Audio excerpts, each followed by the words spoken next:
Hello everyone and welcome back to my channel teaching diary. So आज ये unit 2 class 11 banking का part 3 हम cover करेंगे इस वीडियो में।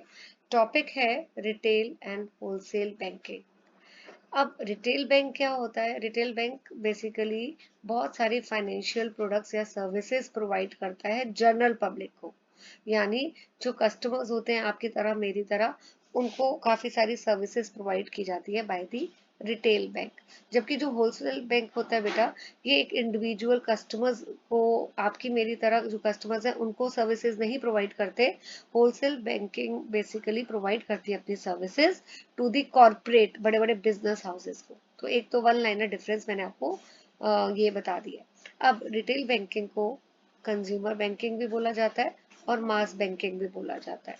क्यों बोला जाता है मास बैंकिंग? क्योंकि ये जो रिटेल बैंकिंग है, ये लार्ज नंबर ऑफ कस्टमर्स को सर्विसेज प्रोवाइड करती है। फिर एक चीज आपको और याद करनी है कि जो प्रॉफिट होता है रिटेल बैंकिंग में, वो काफी ज्यादा होता है। वो इसलिए ज्यादा होता है कि जो बैंक, जब भी लोग अपना पैसा बैंक के पास डिपॉजिट करते हैं, तो बैंक उस डिपॉजिट पे उनको लो इंटरेस्ट देता है, ठीक है। लेकिन जब बैंक पैसा किसी को एज अ लोन देते हैं, तब उनसे ज्यादा रेट ऑफ इंटरेस्ट चार्ज करते हैं, high rate of interest charge करते हैं। मतलब देते टाइम तो बैंक कम रेट ऑफ इंटरेस्ट दे रहा है, ठीक है, डिपॉजिटर्स को, लेकिन बोरोअर से high rate of interest charge कर रहा है। तो इसी डिफरेंस की वजह से बैंक को प्रॉफिट होता है, राइट। इसलिए रिटेल बैंकिंग में काफी हाई प्रॉफिट मार्जिन होता है। नाउ, अब benefit of diversification of risk, इसका क्या मतलब है? देखिए, रिटेल बैंकिंग में बैंक जो है बहुत बड़े अमाउंट के लोन नहीं देता है कस्टमर्स को, स्मॉल लोन अमाउंट देता है। लेकिन देता बहुत सारे कस्टमर्स को है, ठीक है। लेकिन सपोज बैंक ने ABCDEF 6 लोगों को लोन दिया, लेकिन छोटे छोटे अमाउंट का। तो अगर सी इनमें से लोन रिपे नहीं करता, तो बैंक को इतना ज्यादा रिस्क नहीं होगा। उसका रीजन ये है कि जो अमाउंट है वो बहुत स्मॉल था, और रिस्क जो है बैंक का, वो इन कस्टमर्स ABCDEF सभी कस्टमर्स के थ्रू स्प्रेड था। तो इनमें से अगर एक कस्टमर नहीं देता तो बैंक को बहुत ज्यादा लॉस नहीं होता। नेक्स्ट आता है स्टैंडर्डाइज प्रोडक्ट्स। अब स्टैंडर्डाइज प्रोडक्ट कौन से होते हैं? स्टैंडर्डाइज प्रोडक्ट का मतलब है बैंक के वो सारे प्रोडक्ट और सर्विसेज जो सेम रहते हैं for all the type of customers, ठीक है। क्योंकि इनके फीचर सेम होते हैं, तो इसलिए दे कैन बी कंप्यूटराइज्ड। तो इससे बैंक का जो है, दिस मेक बैंकिंग इजी, क्योंकि प्रोडक्ट सेम है, सेम फीचर्स है, सभी कस्टमर्स के लिए सेम है, तो बैंकिंग इजी हो जाती है और कस्टमर्स के लिए फास्ट हो जाती है, राइट। तो पेपर वर्क कम हो जाता है, क्योंकि ऑलमोस्ट सेम टाइप के प्रोडक्ट सर्विसेज हैं, सेम जिसके फीचर्स हैं। Now, one more thing you have to remember, retail banking services में retail banking provides liability products। अब liability products क्या होता है? देखिए, मैंने आपको बताया था कि जितने भी लोग हैं वो अपना पैसा बैंक के पास डिपॉजिट करते हैं, तो इस ये बैंक की लाइबिलिटी है। क्यों लाइबिलिटी है? क्योंकि जब भी लोग अपना पैसा बैंक से वापस मांगेंगे, बैंक कैन नॉट से नो, बैंक को वो पैसा कस्टमर का वापस करना ही पड़ेगा। तो इसलिए इन प्रोडक्ट्स को लाइबिलिटी प्रोडक्ट्स बोलते हैं। जो भी पैसा कस्टमर्स बैंक के पास रखवाते हैं, ठीक है, जो भी डिपॉजिट्स रखवाते हैं, they are the liability products to the customer. क्यों लाइबिलिटी प्रोडक्ट्स है? क्योंकि बैंक को ये पैसा कस्टमर को वापस करना है जब भी कस्टमर ये पैसा मांगेंगे। तो इसमें एग्जांपल में आ जाता है सेविंग अकाउंट, जहाँ पे कस्टमर पैसा डिपॉजिट करते हैं, करंट अकाउंट, फिक्स डिपॉजिट। अब ये अकाउंट कौन से होते हैं हम आगे चैप्टर्स में पढ़ेंगे, राइट। सो नाउ, इसको मैं दोबारा एक बारी, ताकि आप इसका स्क्रीनशॉट लेना चाहो तो ले सकते हो। यस, अब ये जो प्रोडक्ट्स होते हैं, ये give a safe place to keep their money. तो ये जो सेविंग अकाउंट्स हैं या बाकी अकाउंट्स हैं, अब ये एक तरह से प्रोडक्ट्स है। इन्हीं को अकाउंट्स को, saving account, current account, fix deposit को अकाउंट बोला हुआ है, सॉरी प्रोडक्ट्स बोला है। तो ये प्रोडक्ट्स बैंक जब कस्टमर को देता है, तो कस्टमर को ये बहुत सेफ प्लेस लगता है, जहाँ पे वो अपना पैसा रख सकते हैं safely. and they also allow customer to earn interest on money that would otherwise remain idle। अब इसका क्या मतलब है कि जो पैसा बैंक के पास कस्टमर ने रखवाया है तो उससे एक फायदा और कस्टमर को होता है कि कस्टमर उस पैसे पे उसको इंटरेस्ट भी मिलता है। नाउ देन ये आपके लाइबिलिटी सारे प्रोडक्ट्स की लिस्ट दी हुई है, तो आप इसको पढ़ सकते हैं। Saving bank account, current account, fix deposit account, recurring deposit, foreign currency account etcetera, तो आप इसकी देख सकते हैं। Now feature and type of asset based product. अभी लाइबिलिटी प्रोडक्ट्स हमने पढ़े थे बैंक के, राइट, जो बैंक को कस्टमर का पैसा वापस करना है, वो लाइबिलिटी प्रोडक्ट है।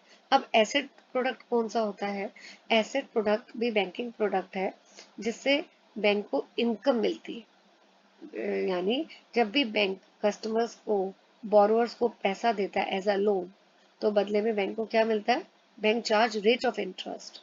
तो इससे बैंक को इनकम मिलती है। जब भी बैंक अपने फंड्स बोरोअर्स को देते हैं तो बैंक बदले में इंटरेस्ट चार्ज करता है, जो बैंक के लिए इनकम होती है, और इसी को बोला जाता है assets of the bank, right.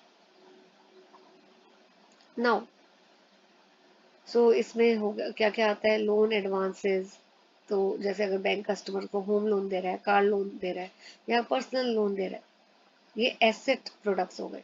क्योंकि जब भी लोन देता है तो बैंक बदले में क्या चार्ज करेगा? इंटरेस्ट, तो वो एसेट हो, तो बैंक की इनकम हो गई, राइट।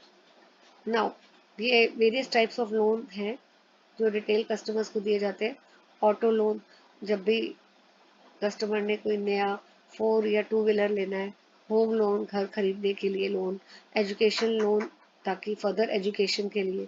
कंज्यूमर लोन, अगर कस्टमर ने, जो बोरोअर है जो लोन ले रहा है, उसको एसी खरीदना है या फ्रिज खरीदना है।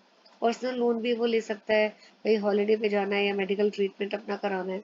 क्रेडिट कार्ड एक्सेट्रा, तो ये सारे आपके क्या हो गए? They are your assets product, right. तो फर्क क्या है लाइबिलिटी और एसेट में? लाइबिलिटी प्रोडक्ट क्या होता है? बैंक की लाइबिलिटी है, बैंक को कस्टमर का पैसा वापस करना है, राइट। और उस वाले डिपॉजिट्स पे कस्टमर जो अपना फंड्स बैंक के पास डिपॉजिट कर रहा है, तो बैंक को बदले में कस्टमर को रेट ऑफ इंटरेस्ट देना है। लेकिन एसेट प्रोडक्ट्स में जो बैंक है वो बोरोअर को पैसा देता है और बदले में रेट ऑफ इंटरेस्ट चार्ज करता है, जो बैंक के लिए इनकम है, इसलिए इसको एसेट प्रोडक्ट बोला गया, right. Now comes fees based product. अब इस केस में फीस बेस्ड प्रोडक्ट्स होते क्या है? ये वो सर्विसेज है जिसके लिए बैंक फीस या कमीशन चार्ज करता है। इसमें बैंक इंटरेस्ट नहीं अर्न करता, इंटरेस्ट चार्ज नहीं करता, लेकिन जो भी सर्विसेज प्रोवाइड करता है उसके बदले में फीस या कमीशन चार्ज की जाती है। तो कौन कौन से वो हो गए? Insurance, mutual funds, investment advisory services, then wealth management etcetera. तो ये यहाँ पे दिया हुआ ना, यस। अब इंश्योरेंस क्या है? बैंक को जो है कमीशन अर्न करता है, कैसे? By selling the insurance policies. इसी तरह बैंक फीस अर्न करता है by distributing mutual fund schemes, right. और बैंक इन्वेस्ट जब भी है फीस भी चार्ज करता है जब भी कोई फाइनेंशियल एडवाइस देता है कस्टमर्स को। और बैंक ऑल्सो अर्न फीस कि जब भी बैंक कस्टमर्स के इन्वेस्टमेंट को मैनेज करता है, इसी को वेल्थ मैनेजमेंट बोलते हैं। और जब भी बैंक कस्टमर की वेल्थ को मैनेज करता है तो बदले में क्या चार्ज करता है? फीस, ठीक है। Now comes value added services. तो वैल्यू एडेड सर्विसेज क्या है? ये एडिशनल सर्विसेज है जो बैंक प्रोवाइड करता है ताकि कस्टमर को सेटिस्फैक्शन मिले, कन्वीनियंस मिले।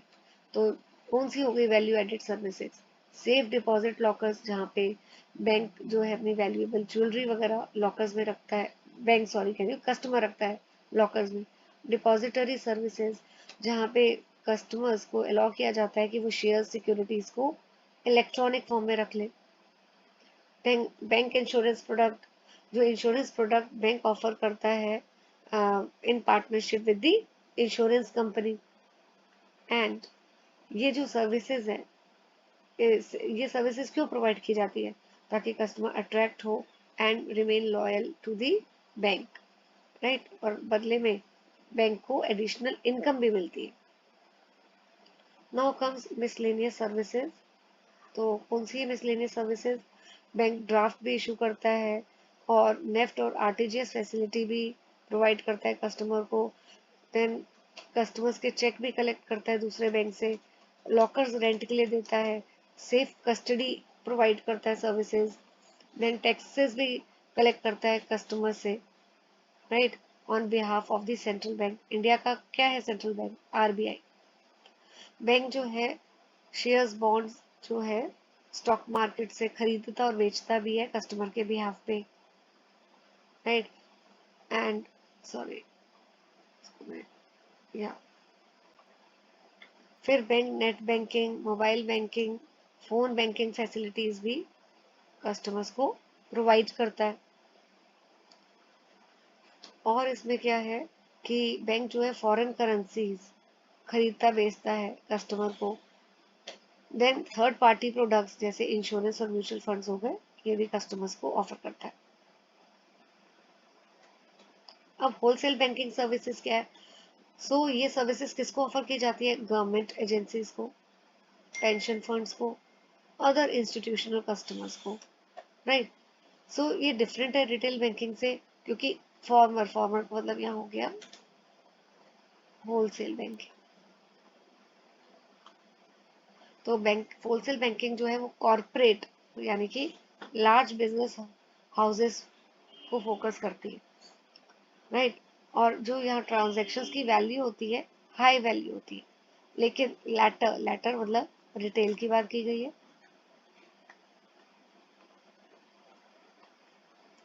तो ये रिटेल बैंकिंग सर्विसेज किसको प्रोवाइड करते हैं? इंडिविजुअल कस्टमर्स को, ठीक है। और ये सर्विसेज कौन कौन सी होती हैं? Cash management, equipment leasing, large sum loans etcetera. तो हम एक एक करके इन सर्विसेज के बारे में अभी पढ़ेंगे। सबसे पहले आपको दिख रहा होगा cash management services.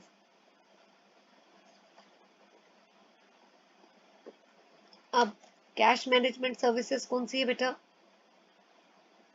Cash management service का मतलब है वो स्पेशल सर्विस जो बैंक प्रोवाइड करता है, ठीक है। क्या करता है बैंक? कैसी सर्विसेज? कलेक्ट करता है, पेमेंट मैनेज करता है ऑन बिहाफ ऑफ कंपनीज। तो कंपनी के बिहाफ में पेमेंट कलेक्ट करना, उसको मैनेज करना, तो इन सर्विसेज को ही कैश मैनेजमेंट सर्विसेज बोला जाता है, राइट। कंपनीज क्या है, इससे कंपनीज को क्या फायदा होता है? कंपनीज को पैसा मिल जाता है विदाउट डिले, ठीक है। एंड कैश फ्लो कंपनी का बढ़ता है। तो that is why it is bank provide such kind of services. Then immediate payment product, NEFT और आरटीजीएस, इसके बारे में हम बाद में पढ़ेंगे डिटेल में नेफ्ट क्या होता है, आरटीजीएस। बट इसमें आपको याद करना है, 1 मार्कर आ सकता है नेफ्ट की फुल फॉर्म एंड आरटीजीएस की। तो नेफ्ट की फुल फॉर्म है national electronic fund transfer, RTGS के रियल टाइम ग्रॉस सेटलमेंट। फिर आता है short term working capital finance, repayable with in a year. तो बैंक जो है लोन देता है ठीक है कॉर्पोरेट, ताकि कंपनीज को, ताकि वो अपना जो डे टू डे ऑपरेशंस हैं उसको स्मूथली कर पाए। फिर लॉन्ग टर्म फाइनेंस भी मिलता है जो 5 to 7 years के लिए होता है। तो ये लोन्स क्यों दिए जाते हैं? ताकि एसेट्स खरीदने हो, राइट, जो लॉन्ग टर्म पीरियड के लिए यूज हो सके। Then project finance, leverage lending, syndicated lending, इसके बारे में हम पढ़ते हैं। प्रोजेक्ट फाइनेंस क्या है? ये वो फाइनेंस है जो कंपनीज को दिया जाता है अगर उनको नया प्रोजेक्ट स्टार्ट करना है। और लीवरेज लेंडिंग का मतलब क्या होता है? यहाँ फाइनेंस दिया जाता है टू बाय द एसेट्स, ठीक है। तो बैंक क्या करता है?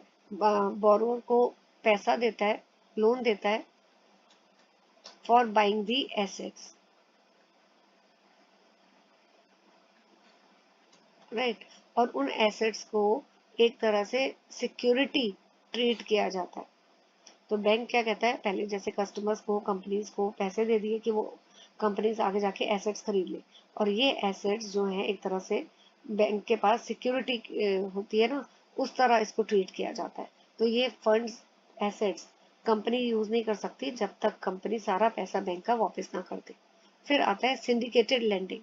सिंडिकेटेड लेंडिंग का क्या मतलब है कि बहुत सारे बैंक जो हैं वो एक साथ मिल जाते हैं, ठीक है, और काफी बड़े अमाउंट का लोन कंपनीज को प्रोवाइड करते हैं। Then bank give loans in the local currency, जैसे इंडियन रुपी में एक्सेट्रा, या फिर फॉरेन करेंसी में अगर इंपोर्ट करना है तो। और क्या बैंक प्रोवाइड करता है? Letter of credit, guarantee, foreign currency transaction extend करता है, ट्रेड फाइनेंस भी पॉसिबल होता है with the help of bank. Now difference between retail banking and wholesale banking. तो रिटेल बैंकिंग मैंने अभी आपको बताया कि बैंक क्या काम करता है, डिपॉजिट एक्सेप्ट करता है और लोगों को लोन देता है। होलसेल बैंकिंग में भी यही काम होता है, डिपॉजिट लेना और पैसा देना, लेकिन यहाँ पे नंबर ऑफ कस्टमर्स रिटेल में ज्यादा होते हैं और होलसेल में स्मॉल होते हैं। वॉल्यूम ऑफ ट्रांजैक्शंस ज्यादा होती है रिटेल में, लेकिन होलसेल में कम होती है, राइट। फिर अमाउंट जो है रिटेल बैंकिंग में स्मॉल होता है, लेकिन होलसेल में it is large. Services retail banking किसको देता है? जनरल पब्लिक को, लेकिन होलसेल बैंकिंग कंपनीज को सर्विसेज, गवर्नमेंट बॉडीज को, यूनिवर्सिटीज को सर्विसेज प्रोवाइड करता है, राइट। एंड रिटेल बैंकिंग में सर्विसेज जो है जनरल पब्लिक को कैसे दी जाती है? Through the number of branches. तो बैंक की बहुत सारी ब्रांचेस होती हैं जो कंट्री की हर जगह फैली होती हैं, तो उन ब्रांचेस के थ्रू जनरल पब्लिक को सर्विसेज प्रोवाइड होती है। लेकिन होलसेल बैंकिंग में भी जो सर्विसेज प्रोवाइड होती है, ये प्रोवाइड होती है through number of offices and branches. So यहाँ तक मैंने आज इस वीडियो में कवर किया है। Next video will be your part 4. This I will cover in the next video. Till then, stay tuned to my channel. Thank you for watching the video.